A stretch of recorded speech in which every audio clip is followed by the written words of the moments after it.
తాను రాజకీయాల్లోకి వచ్చింది వైఎస్ జగన్మోహన్ రెడ్డి కోసమేనని చెప్పారు పువ్వాడ అజయ్ కుమార్.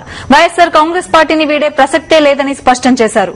143వ రోజు పాదయాత్రలో పాల్గొన్న పువ్వాడ అజయ్ కుమార్ వైఎస్సార్ కాంగ్రెస్ పార్టీని బలోపేతం చేయడానికి తన వంతు కృషి చేస్తానని తెలిపారు. సార్ చెప్పండి, ఖమ్మం జిల్లాలో జరుగుతున్న ఈ యాత్ర ఎలా ఉంది? ఉత్సాహంగా ప్రజలు ఎలా పాల్గొంటున్నారు? ఖమ్మం జిల్లాలో షర్మిలమ్మ చేపట్టిన మరో ప్రజా ప్రస్థానం పాదయాత్ర 7 నియోజకవర్గాలు పూర్తి చేసుకుని ఈ రోజున అశ్వరావుపేట నుండి సత్తుపల్లి నియోజకవర్గంలో ఇప్పుడే ఎంటర్ అయింది. ఇప్పుడే ఇది లాస్ట్ నియోజకవర్గం, చివరి నియోజకవర్గం.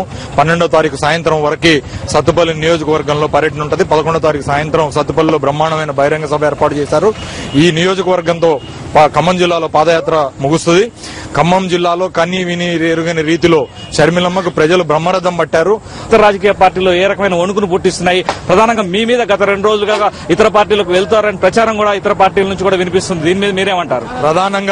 ప్రధానంగా ఖమ్మం జిల్లాలో చేపట్టిన పాదయాత్ర ఏదైతే ఉందో ఆ పాదయాత్రలో ప్రజలు బ్రహ్మరథం పట్టడం, అలాగే నేను బాధ్యతలు చూస్తున్న ఖమ్మం నియోజకవర్గంలో షర్మిలమ్మ బహిరంగ సభకి పోటెత్తిన ప్రజానీకం, అలాగే ఖమ్మం పట్టణంలో ప్రజలు రోడ్ల మీదకి పుట్టలు పగిలినట్టు వచ్చి షర్మిలమ్మ వెంబట పరుగులు తీయడం చూసి ప్రత్యర్థి పార్టీల్లో ఉన్న వృద్ధ జంబూకాలు వేసిన నాటకం తప్పితే ఇది వేరే ఏం కాదు. కొన్ని ఛానళ్లు వాళ్ళ అధిపతులతోని ఉన్న సత్సంబంధాలను ఉపయోగించుకొని మా మీద బురద జల్లాలని చూస్తా ఉన్నారు. నేను రాజకీయాల్లోకి వచ్చింది కేవలం జగన్మోహన్ రెడ్డి గారి కోసం. నా కుటుంబానికి రాజకీయ నేపథ్యం ఉంది.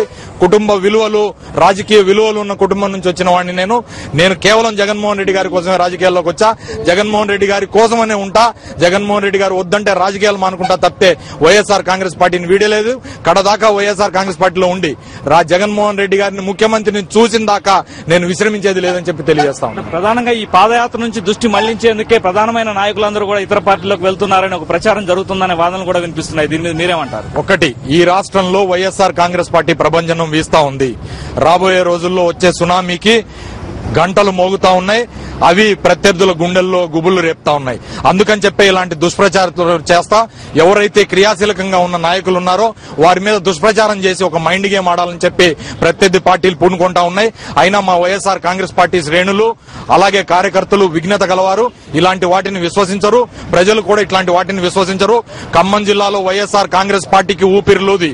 ఇక్కడ మహావృక్షంగా వటవృక్షంగా తయారు చేసిన నేను ఇంకో పార్టీలోకి వెళ్లాల్సిన అవసరం లేదు. వైఎస్ఆర్ కాంగ్రెస్ పార్టీని ఖమ్మం జిల్లాకి ఖిల్లాగా తయారు చేసే వరకు విశ్రమించేది లేదు.